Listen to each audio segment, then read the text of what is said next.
안녕하세요. 이명기 목사입니다. 오늘은 욥기 1장 묵상입니다.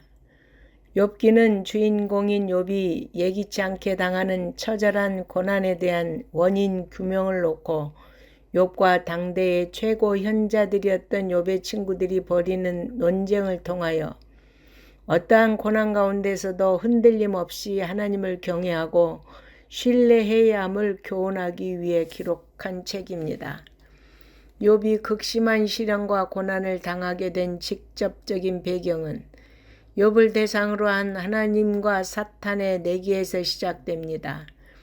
하나님이 욥의 순전한 신앙을 칭찬하셨을 때 사탄은 욥이 하나님을 경외하는 것은 하나님께서 그에게 복을 주셨기 때문이라고 반박하며 그에게서 축복을 거두어 버리면 욥이 하나님을 욕하게 될 것이라고 주장한 것입니다.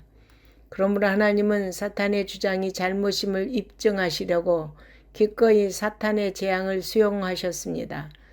여기에는 욥의 신앙을 한 차원 이끌어 올리시려는 하나님의 계획도 포함되어 있었습니다.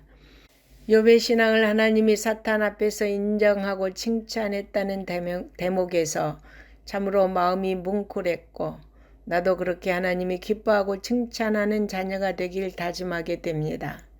사탄이 욥을 칠 수 있는 고난을 허락받은 후 욥은 자신도 알 수 없고 이해할 수 없는 끔찍하고 혹독한 고난을 겪게 되었습니다. 물론 욥은 하나님의 시험을 극복함으로 그의 신앙의 진정성을 입증하였습니다. 따라서 욥기를 통하여 우리가 알 수 있는 것은 이 세상에서 일어나는 모든 일이 그것이 선한 일이든 악한 일이든 하나님의 계획과 섭리 가운데서 되어지기 때문에 그 가운데서 하나님의 뜻을 찾기에 힘써야 한다는 것입니다.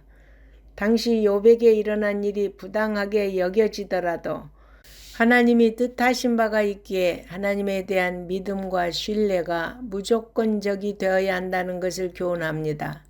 하나님에 대한 믿음과 신뢰가 무조건적인 신앙의 사람만이 하나님의 시험을 통과하고 정금과 같이 나오게 될 것입니다. 하나님은 당신을 경외하며 살아가는 자들에게 시험과 고난을 허락하시기도 합니다. 하나님의 시험은 사탄을 통해서 나타나기도 합니다. 그러나 사탄의 모든 행동은 하나님의 주권적 통치 아래 있습니다. 하나님은 우리가 당하는 고통의 원인을 알려주시지 않습니다. 하나님이 원하시는 것은 우리가 어떠한 고난과 고통 속에서도 무조건 하나님을 신뢰하고 끝까지 인내하기를 바라신다는 것을 기억해야 합니다. 사탄이 하나님께 욥을 칠 수 있도록 허락을 받은 후 욥을 시련 속에 쳐넣는 과정을 보면 실로 경악할 만합니다. 아무런 경고나 예고도 없이 가장 평화로운 상황에 있는 욥을 향해 마치 융단 폭격을 가하듯 가하였습니다. 욥은 갑작스럽게 모든 소유와 자녀까지 잃었습니다. 욥은 사람이 감당할 수 없을 정도의 엄청난 고난을 당했습니다. 그런 가운데서도 욥은 인생의 가장 원초적인 진리인 인생은 적신으로 와서 적신으로 가는 사실을 역설하였습니다. 그리고 여기서 욥은 대단히 중요한 고백을 하였습니다. 여호와의 이름이 찬송을 받으실지니이다입니다. 욥이 찬양을 드린 것은 가장 극한의 고난 속에서였습니다.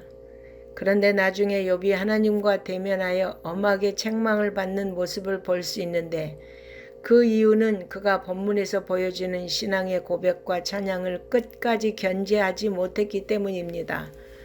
억울한 상황에서 친구들마저 자신을 죄인으로 몰아붙이자 한숨과 원망으로 자신에게 부과된 부당한 고난과 이 세상의 부조리를 지적하며 하나님을 원망했습니다. 그러므로 욥기는 이 세상에서 인간이 이해할 수 없는 부조리와 불합리로 가득 차 있을지라도 여전히 하나님은 살아계시며 우리의 찬양과 경배의 대상이 되심을 분명하게 가르치고 말씀합니다. 사탄은 욥의 모든 소유물을 치면 그가 하나님을 저주할 것이라고 주장했지만 그의 기대와는 정반대로 욥은 하나님을 찬양함으로 욥의 경건함에 대한 하나님의 말씀이 옳았음을 확증해 주었습니다. 욥의 이러한 의로운 경건은 오늘을 살아가는 우리 성도들에게 올바른 신앙의 모습이 어떠해야 하는가를 잘 보여주고 있습니다. 그러므로 우리 성도는 욥과 같은 믿음과 신앙의 성도가 되기를 소망하고 간구하시기를 바랍니다. 아멘.